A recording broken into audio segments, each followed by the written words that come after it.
Construction Industry Scheme, CIS. Introduction to the Construction Industry Scheme, CIS. The Construction Industry Scheme, CIS, is a legal requirement for contractors to deduct tax from payments made to some subcontractors for work done on construction contracts. These tax deductions are paid to HMRC, Her Majesty's Revenue and Customs, by the contractor and reclaimed by the subcontractor in their year-end tax and national insurance. The Construction Industry Scheme, CIS, was devised to limit the amount of tax lost as a result of subcontractors in the construction industry under declaring or failing to notify their chargeability to UK tax. Under the Construction Industry Scheme, CIS, contractors deduct money from a subcontractor's payments and pass it to Revenue and Customs, HMRC. The deductions count as advance payments towards the subcontractor's tax and national insurance. The scheme operates to withhold tax at source at the point of making a contract payment, i.e. an amount made by a contractor under a construction contract, thereby reducing the risk of subsequent default by the subcontractor. However, if the subcontractor can prove it has complied with the tax obligations, it can apply to receive payments gross. A special tax deduction scheme has existed for the construction industry since 1972 to deal with problems which resulted from the industry practice of engaging workers on a cash-in-hand basis, coupled with a poor record of complying with tax obligations. Introduced in 1999, the first construction industry scheme, CIS, suffered from early problems, over vouchers apply for example. Although it was developed with close involvement of the industry, there were concerns about its processes and the costs to businesses of complying with its rules and requirements. A revised scheme, the new Construction Industry Scheme, came into operation on the 6th of April 2007. The scheme sets out the rules for how contractors must make payments to subcontractors. The government set three broad aims for the revised scheme to reduce the regulatory burden on construction businesses, improve the level of compliance by those businesses with their tax obligations, help them to ensure the correct employment status for their workers. Contractors receive a list of verified subcontractors from the Revenue and Customs, HMRC. It is important that they have this list as it saves having to contact HMRC to check on subcontractors who have already been cleared. If contractors have engaged a subcontractor at any time during the current or previous 2 tax years, they will not generally have to verify them again. Similarly, a company that is part of a group where the subcontractor has already been included on a return by another company within the same group, within the current or previous 2 tax years, does not need to verify the subcontractor. Businesses or organizations whose core activities are not construction but who have a high annual spend on construction may also count as contractors and fall under the scheme.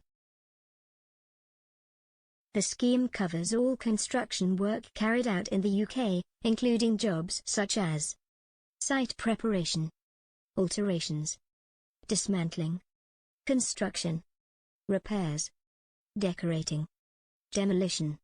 The UK includes UK territorial waters up to the 12-mile limit. The scheme does not apply to construction work carried on outside the UK. However, a business based outside the UK and carrying out construction work within the UK is within the scheme and must register accordingly.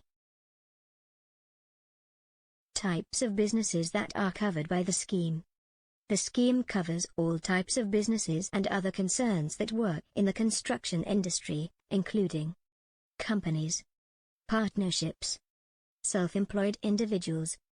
These businesses can be contractors, subcontractors, contractors and subcontractors. Exceptions. You don't have to register if you only do specific jobs, including architecture and surveying, scaffolding hire, with no labor, carpet fitting, making materials used in construction including plant and machinery, delivering materials, work on construction sites that's not construction, for example running a canteen or site facilities. Definition of a contract. A contract may be either written, Agreed by word of mouth. A written contract is a printed agreement between two parties, a lender and a borrower. Written contracts are not only legally binding documents, but also more enforceable than an oral agreement. The basics of a written contract include one company agreeing to provide a product or service and the other party agreeing to payment terms for the purchase of it. Exchanges of correspondence where promises are made and deals are accepted, including such correspondence as memos, can still be considered a written contract, with or without a signature. Though most statutes regarding written contracts are limited to contracts that are signed by one or both of the parties entering the agreement. As with written agreements, a verbal contract requires an offer, an acceptance of that offer, and consideration, i.e., a bargain for exchange. Once a complete verbal agreement has been made between two competent parties, the contract is just as legally binding as a written contract and claims can be made against a breaching party. Regardless of the form of the contract, the common characteristic will be that there will be a payment by a contractor to a subcontractor, and the contract will relate to construction operations. Many contracts in the construction industry are agreed by word of mouth. This will not usually stop them from being legally binding on both parties and means they will come within the scheme. Written contracts can vary in size and complexity.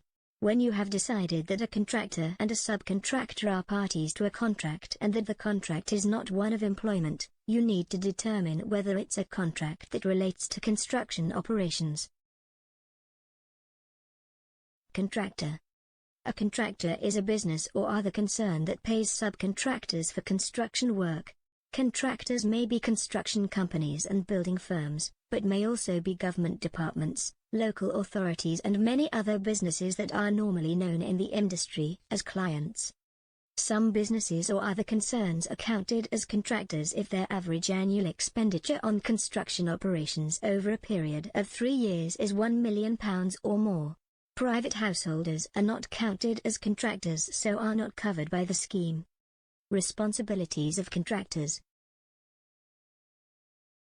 Responsibilities of contractors. Contractors are required to check whether subcontractors are registered with HMRC, and if so, what their payment status is. Unless a subcontractor has HMRC-approved gross payment status, the contractor must deduct tax at source from the money they pay to the subcontractor and must pay this to HMRC every month. They must also keep records to demonstrate that the necessary checks have been made. The applicable withholding tax rate that the contractor must apply depends on the status of the subcontractor.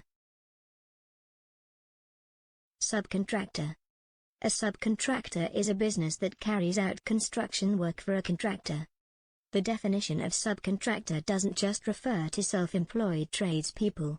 Any business, however structured, that's taking payment from the contractor is classified as a subcontractor. It doesn't apply to fees between the contractor and their employees. Employees already have income tax and national insurance contributions taken from their salary and wages under pay as you earn. Note that an agency may be a subcontractor, even though they aren't performing any work themselves. They are a subcontractor if they are receiving payment from the contractor. The same building firm may be both a contractor and a subcontractor, for example because a local authority has contracted them, so are a subcontractor to the local authority, and then subcontract some of the work to others, making them a contractor. For the CIS rules to apply to the subcontractor must not be employed by the contractor. Employment status is a contentious area in tax, even in the construction industry. The legislation places the onus on the contractor to determine whether the worker is employed or not. Responsibilities of subcontractors. Subcontractors are not required to register for CIS, but if they don't, contractors are required to deduct tax of 30% from any payments made to them. For registered subcontractors, the standard withholding tax rate is 20%, unless they have approved gross payment status from HMRC. Subcontractors can apply for gross payment status, either when they register or at a later time. To qualify, the subcontractor will need to show that all their taxes are up to date, that they are carrying out construction work in the UK and that their turnover exceeds the following amounts: £30,000 for a sole trader, £30,000 for each partner in a partnership, or £100,000 for the whole partnership, £30,000 for each director of a company, of £100,000 for the entire company. Employed or self-employed? A key part of the CIS is that the contractor has to make a monthly declaration that they have considered the status of the subcontractors and are satisfied that none of those listed on the return is employees. HMRC can impose a penalty of up to £3,000 if contractors negligently or deliberately provide incorrect information. Remember that employment status is not a matter of choice. The circumstances of the engagement determine how it is treated. The issue of the status of workers within the construction industry is not a new matter, and over the last few years, HMRC has been making substantial efforts to reclassify as many subcontractors as possible as employees. The courts have considered many cases over the years and take into account a variety of different factors in deciding whether or not a worker is employed or self-employed. The tests which are applied include the right of control over how, what, where and when the work is done. The more control that a contractor can exercise, the more likely it is that the worker is an employee. Whether the worker provides a personal service or whether a substitute could be provided to do that work. Whether any equipment is necessary to do the job, and if so, who provides it. The basis of payment, whether an hourly or weekly rate is paid, whether there is any overtime, sick or holiday pay, and whether or not invoices are raised for the work done. Whether the worker is part and parcel of the organization or whether they are conducting a task which is self-contained in its own right. What the intention of the parties is, whether there is any written statement that there is no intention of an employment relationship. Whether there is a mutuality of obligation, that is, an ongoing understanding that the contractor will offer work and the worker accept it. Whether the workers have any financial risk. As can be seen from the above, there are a number of factors which must be considered, and the decision as to whether somebody should be classified as employed or self-employed is not a simple one. Clearly, HMRC would like subcontractors to be classed as employees, as this generally means that more tax and national insurance is due. However, just because the HMRC think that somebody should be reclassified does not necessarily mean that they are correct. HMRC has developed software known as the Employment Status Indicator tool, which is available on their website, to address this matter, but the software appears to be heavily weighted towards reclassifying subcontractors as employees. It should not be relied upon, and professional advice should be taken if this is a major issue for your business. Please talk to HMRC if you have any particular concerns in this area. Businesses and individuals that are not contractors under the scheme. Under the scheme, the following businesses and individuals are not contractors. Ordinary householders that are having work done on their own premises, such as new house building, decoration, repairs or an extension. Businesses which do not include construction operations whose average annual expenditure on construction work over the last 3 years has been less than £1 million. Construction operations. Construction operations are activities carried out in the UK in the construction of or making changes to a temporary or permanent building or structure, and any preparatory or consequential activities flowing directly from those activities. Construction work includes site preparation and groundwork, general construction work, trades such as bricklaying, plastering and roofing, repairs and alterations, demolition and dismantling, buildings and structures, extension, works forming part of the land, installation of systems, internal and external cleaning, painting and decorating, integral works, preparatory works, finishing operations.